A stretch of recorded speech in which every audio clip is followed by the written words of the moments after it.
स्वागत है दोस्तों एक बार फिर से हमारे YouTube चैनल पर। दोस्तों आज हम कक्षा 9वीं विज्ञान में अध्याय 3 है हमारे पास, परमाणु एवं अणु। इस अध्याय के जितने भी आपके महत्वपूर्ण प्रश्न हैं जो आपकी वार्षिक परीक्षा के लिए महत्वपूर्ण हैं, उन प्रश्नों को हम इस वीडियो में कवर करेंगे। इस अध्याय से आपके 7 नंबर के प्रश्न पूछे जाएंगे परीक्षा में, तो ये आपके लिए बहुत ही महत्वपूर्ण हो सकता है। ये पार्ट 7 अंकों के क्वेश्चन इसमें से पूछे जाएंगे। तो अगर आपने अभी तक हमारे चैनल को सब्सक्राइब नहीं किया है तो आप चैनल को सब्सक्राइब कर लीजिएगा, ताकि ऐसे ही आप वार्षिक परीक्षा तक आपको जो भी महत्वपूर्ण प्रश्न है और महत्वपूर्ण जो आपकी परीक्षा के लिए हैं वो आपको इस चैनल पर मिलता रहे। तो चलिए शुरू करते हैं हमारा ये वीडियो। हमें यहाँ पर देखिए सही विकल्प दिए हुए हैं। प्रश्न पहला क्या है, सही विकल्प चुनकर उत्तर लिखिए। यहाँ पर एक प्रश्न है और उसके 4 विकल्प हैं। उन चारों विकल्पों में से जो एक विकल्प सही है वो हमें बताना है। क्या दिया है पहला प्रश्न कि 2 या 2 से अधिक परमाणुओं का समूह कहलाता है। जब 2 या 2 से अधिक परमाणु मिलते हैं और जो मिलके वो समूह बनाते हैं तो उसको हम क्या कहते हैं। तो जब 2 या 2 से अधिक परमाणुओं का समूह होता है तो उसको हम बोलते हैं अणु। तो ये हो जाएगा हमारा द वाला ऑप्शन सही, अणु, है ना। प्रश्न 2 देखते हैं, निम्नलिखित में से किन तत्वों की परमाणुकता 2 होती है। यहाँ पर हमें 4 तत्व दिए हुए हैं और इन तत्वों को में हमें बताना है कि इनकी जो परमाणुकता होती है वो 2 किस में होती हैं। तो यहाँ पर देखिए हमारा जो ऑक्सीजन और हाइड्रोजन है, इनकी परमाणुकता कितनी होती है, 2 होती हैं। तो ये हमारा ब वाला ऑप्शन सही हो जाएगा, ऑक्सीजन एवं हाइड्रोजन। प्रश्न तीसरा, मैग्नीशियम क्लोराइड का सूत्र है। तो मैग्नीशियम क्लोराइड का जो सूत्र है वो है आपका MgCl2। तो ये अ वाला ऑप्शन सही होगा आपका MgCl2, है ना। नीचे देखते हैं प्रश्न 4। प्रश्न 4 है हमारे पास अमोनियम सल्फेट का सूत्र। तो अमोनियम सल्फेट का सूत्र भी आपका अ वाला ऑप्शन सही हो जाएगा, NH4SO। और 5वां है सोडियम नाइट्रेट का सूत्र है। तो सोडियम नाइट्रेट का सूत्र भी आपका अ वाला ऑप्शन सही हो जाएगा, NaNO3। और दोस्तों ये जो तीनों ऑब्जेक्टिव हैं आपको इसको ये आपसे रिक्त स्थान में भी पूछे जा सकते हैं। ये आपसे एक वाक्य में उत्तर दीजिए या एक शब्दों में उत्तर दीजिए, उनमें भी पूछे जा सकते हैं और रिक्त स्थान में भी आ सकते हैं। तो आपको इनके इनके जो ये सूत्र हैं ये आपको याद करना है ना। प्रश्न 2 देखते हैं। प्रश्न 2 हमारे पास रिक्त स्थान है ना। प्रश्न नंबर 2 में हमें रिक्त स्थान दिया हुआ है कि रिक्त स्थानों की पूर्ति कीजिए। पहला क्या है, एक रासायनिक अभिक्रिया में अभिकारकों और उत्पादों के द्रव्यमानों का योग अपरिवर्तित रहता है, यह का नियम कहलाता है ना। कोई भी एक रासायनिक अभिक्रिया है, उस रासायनिक अभिक्रिया में अभिकारक और उत्पाद के जो द्रव्यमान है उनका योग अपरिवर्तित यानी कि बदलता नहीं है। तो ये नियम क्या कहलाता है, ये नियम कहलाता है हमारा द्रव्यमान संरक्षण का नियम। तो आपके पहले रिक्त स्थान में आ जाएगा द्रव्यमान संरक्षण, है ना। दूसरा रिक्त स्थान है निश्चित आवेश युक्त परमाणुओं का समूह। एक ऐसा परमाणुओं का समूह जिनका जो आवेश होता है वो निश्चित होता है, वो कहलाते हैं। तो वो कहलाते हैं हमारे बहुपरमाणुक आयन। तो आपके दूसरे में आ जाएगा बहुपरमाणुक आयन। तीसरा है CaSO4 का सूत्र इकाई द्रव्यमान है। तो CaSO4 का जो 17 इकाई द्रव्यमान है वो हो जाएगा हमारा 136 ग्राम। तो यहाँ पर आ जाएगा आपका 136 ग्राम। और प्रश्न चौथा, सोडियम कार्बोनेट का सूत्र। तो सोडियम कार्बोनेट का सूत्र है NO2CO3। और अमोनियम सल्फेट का सूत्र, तो अमोनियम सल्फेट का सूत्र हो जाएगा NH4 2SO4। मैंने कहा था ना आपसे कि आपसे रिक्त स्थान में भी पूछे जा सकते हैं, सही जोड़ी में भी आ सकता है और एक शब्द या एक वाक्य में उत्तर, उनमें भी ये पूछे जा सकते हैं। तो आपको ये सूत्र याद करना जरूरी है। नीचे प्रश्न 3 है, सत्य और असत्य चुनिए, है ना। हमें सत्य और असत्य बताना है, कौन सा सही और कौन सा गलत है। पहला है, तत्व का सूक्ष्मतम कण परमाणु होता है ना, जो प्रायः स्वतंत्र रूप से नहीं रह सकता। सत्य बात है, कोई भी अगर कण है, परमाणु जो है उसका सबसे छोटा वाला जो कण होता है वो परमाणु कहलाता है तत्व का, और ये स्वतंत्र रूप से नहीं रह सकता है तथा उसके सभी रासायनिक गुण धर्मों को प्रदर्शित करता है। तो ये सत्य है या असत्य है, तो ये हो जाएगा हमारा सत्य है। दूसरा, द्रव्यमान संरक्षण के नियमानुसार किसी रासायनिक अभिक्रिया में द्रव्यमान को न तो उत्पन्न किया जा सकता है और न ही नष्ट किया जा सकता है। तो ये बिल्कुल सत्य है कि किसी भी रासायनिक अभिक्रिया में द्रव्यमान को न तो हम पैदा कर सकते हैं और न ही उसको हम नष्ट कर सकते हैं। तो ये भी हमारा हो जाएगा सत्य। और तीसरा देखें, किसी पदार्थ के 1 मोल का द्रव्यमान उसके सापेक्ष परमाणु एवं अणु द्रव्यमान के बराबर होता है। तो ये भी हमारा सत्य होगा। और चौथा देखें, कैल्शियम का परमाणु द्रव्यमान 40 होता है। तो बिल्कुल कैल्शियम का जो परमाणु द्रव्यमान होता है वो 40 ही होता है। तो ये भी हमारा सत्य हो जाएगा।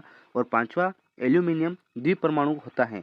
तो ये हमारा असत्य हो जाएगा, एल्यूमिनियम जो है वो द्विपरमाणु नहीं होता है ना। तो ये हमने सत्य असत्य भी देख लिए। अब प्रश्न चौथा देखिए। प्रश्न चौथा हमें दिया हुआ है, एक वाक्य में उत्तर लिखिए। एक वाक्य में हमें उत्तर बताना है। प्रश्न पहला क्या है, अवोगाद्रो संख्या का मान क्या होता है।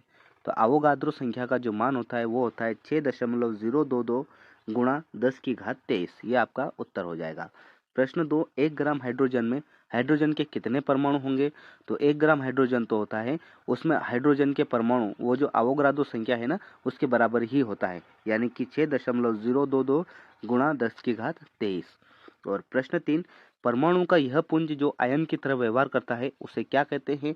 तो उसे हम कहते हैं बहुपरमाणुक आयन। तो आपके तीसरे का हो जाएगा बहुपरमाणुक आयन। प्रश्न चौथा, पदार्थ के 1 मोल अणुओं का द्रव्यमान उसका क्या कहलाता है। तो पदार्थ के 1 मोल अणु जो होते हैं उसका द्रव्यमान मोलर द्रव्यमान कहलाता है। तो यहाँ पर आ जाएगा आपके मोलर द्रव्यमान। और पांचवा प्रश्न है, कैल्शियम हाइड्रोक्साइड का रासायनिक सूत्र। तो कैल्शियम हाइड्रोक्साइड का जो रासायनिक सूत्र है वो हो जाएगा CaHO2, है ना। आपको ये सूत्र याद रखने हैं। नीचे देखते हैं प्रश्न छठा सातवां, ये भी हमें सूत्र से संबंधित ही हैं। छठा प्रश्न क्या बोल रहा है, सल्फ्यूरिक अम्ल का रासायनिक सूत्र लिखिए। तो सल्फ्यूरिक अम्ल जो है उसका रासायनिक सूत्र होता है H2SO4, है ना। और सोडियम क्लोराइड का अणु सूत्र लिखिए। तो सोडियम क्लोराइड का जो सूत्र होता है वो होता है NaCl। तो ये आपके एक वाक्य या एक शब्द में उत्तर दीजिए, खत्म होते हैं। नीचे आते हैं तो हमें नीचे प्रश्न मिलते हैं अति लघु उत्तरीय प्रश्न। अति लघु उत्तरीय प्रश्नों में पहला प्रश्न हमें दिया हुआ है, परमाणु से क्या समझते हो। हमें बताना है परमाणु की परिभाषा कि परमाणु क्या होता है। तो परमाणु क्या होता है दोस्तों, किसी तत्व का वह सूक्ष्मतम कण जिसमें तत्व के सभी गुण विद्यमान होते हैं, है ना। किसी भी तत्व का वो छोटा से छोटा कण जिसमें तत्व के सभी गुण होते हैं और जो तत्व की रचनात्मक इकाई होता है, जिनसे मिलकर तत्व बनता है, उसे हम परमाणु कहते हैं, है ना। प्रश्न 2 देखिए, अणु से क्या समझते हैं। अब ये तो हो गया परमाणु का। अब दूसरा प्रश्न हमसे पूछ लिया, परमाणु क्या होते हैं। सारे जो छोटे से छोटे अणु होते हैं उनसे मिलकर परमाणु बनता है। तो अब ये अणु क्या होता है, हमसे दूसरा प्रश्न यही पूछ लिया इन्होंने कि अणु से आप क्या समझते हो। तो अणु क्या होता है, किसी तत्व या यौगिक का वह सूक्ष्मतम कण जो स्वतंत्र रूप से अस्तित्व में रह सकता है ना। किसी भी तत्व या यौगिक का वो छोटा से छोटा कण जो स्वतंत्र रूप से रह सकता है और जिसमें उस तत्व या यौगिक के सभी गुण विद्यमान होते हैं, वो अणु कहलाता है। ठीक है। प्रश्न 3, परमाणु द्रव्यमान को परिभाषित कीजिए। परमाणु द्रव्यमान की परिभाषा बताना है। तो परमाणु द्रव्यमान यानी कि परमाणु भार क्या होता है कि किसी तत्व का एक परमाणु कार्बन 12 के एक परमाणु के 1/12 भाग से जितना गुना भारी होता है ना। किसी भी तत्व का एक परमाणु क्या होता है, कार्बन 12 के एक परमाणु के 1/12 भाग से उतना गुना जो होता है उतना भारी होता है, वह संख्या उस तत्व का परमाणु द्रव्यमान कहलाती है। प्रश्न 4, परमाणु द्रव्यमान इकाई को परिभाषित कीजिए। तो परमाणु द्रव्यमान इकाई जो होती है वो क्या होती है, कार्बन 12 के जो समस्थानिक होते हैं उसके एक परमाणु द्रव्यमान के 1/12वें भाग को मानक परमाणु द्रव्यमान इकाई कहते हैं, है ना। कार्बन 12 के समस्थानिक के एक परमाणु द्रव्यमान के 1/12वां भाग जो होता है उसके जो मानक परमाणु द्रव्यमान होते हैं उसकी इकाई को हम मानक द्रव्यमान इकाई कहते हैं, परमाणु द्रव्यमान इकाई कहते हैं। ठीक है। परमाणु द्रव्यमान इकाई किसे कहते हैं, तो कार्बन 12 के समस्थानिक के एक परमाणु द्रव्यमान के 1/12वें भाग को, है ना, 1/12वें भाग को हम मानक परमाणु द्रव्यमान इकाई कहते हैं। प्रश्न 5वां, बहुपरमाणुक आयन क्या होते हैं, उदाहरण दीजिए। तो वे आयन जिनमें एक से अधिक परमाणु होते हैं बहुपरमाणुक आयन कहलाते हैं। सिंपल, जिनमें एक से अधिक परमाणु होंगे वो बहुपरमाणुक आयन कहलाएंगे। बहुपरमाणुक आयन पर एक निश्चित आवेश होता है, एक निश्चित आवेश होता है। उदाहरण के लिए मान लेते हैं हम CO2-3 कार्बोनेट, है ना। ये क्या होता है, ये बहुपरमाणुक आयन होता है और इनका जो आवेश है वो निश्चित है। आखिरी प्रश्न क्या दिया है हमें, एक मोल से क्या समझते हो। तो एक मोल क्या होता है, किसी भी पदार्थ के 6.022 गुणा 10⁻23 के जो कण होते हैं जिनमें परमाणु अणु या आयन कुछ भी हो सकता है उसको हम क्या कहते हैं, एक मोल कहते हैं। नीचे देखते हैं तो हमारे पास लघु उत्तरीय प्रश्न आते हैं। लघु उत्तरीय प्रश्न में पहला प्रश्न है हमारे पास, अणु और परमाणु में अंतर लिखिए। अणु और परमाणु क्या होता है उसके परिभाषा तो हमने ऊपर देख ली, अब हमें उसका अंतर बताना है। तो अणु और परमाणु में अंतर, अणु किसी तत्व या यौगिक का सूक्ष्मतम कण होता है जिसमें उस तत्व या यौगिक के संपूर्ण गुण विद्यमान होते हैं। वो जो परिभाषा हमने अभी देखी थी उन्हीं परिभाषाओं को भी आप इसके उत्तर में लिख सकते हो। तो अणु क्या होता है, किसी भी तत्व या यौगिक का वो छोटा से छोटा कण होता है जिसमें उस तत्व या यौगिक के सभी गुण विद्यमान होते हैं। जबकि परमाणु किसी तत्व का वह सूक्ष्मतम कण होता है जिसमें उस तत्व के संपूर्ण गुण विद्यमान होते हैं, है ना। सिर्फ इतना अंतर है। अणु क्या होता है, वो तत्व या यौगिक दोनों में से किसी का भी हो सकता है, लेकिन परमाणु सिर्फ किसी तत्व का छोटा कण होता है।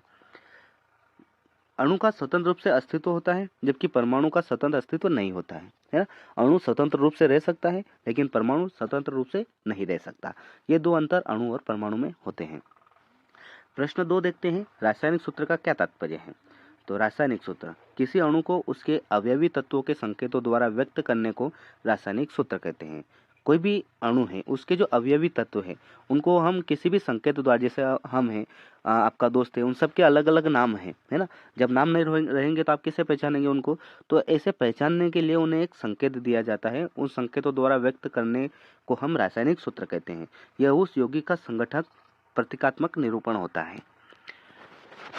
उदाहरण के लिए यहाँ पर देखिए हमें एक उदाहरण दिया हुआ है, कैल्शियम हाइड्रोक्साइड, जिसमें CaO2 इसका सूत्र है। प्रश्न 3 देखते हैं, डाल्टन के परमाणु सिद्धांत की 3 विशेषता लिखिए। डाल्टन के जो परमाणु सिद्धांत है उसकी 3 विशेषता बतानी है। तो पहली विशेषता हो जाएगी, परमाणु किसी तत्व का सूक्ष्म तथा अविभाज्य कण होता है। डाल्टन ने कहा था कि परमाणु जो होता है वो किसी भी तत्व का छोटा और अविभाज्य कण होता है, जिसको हम और विभाजित नहीं कर सकते।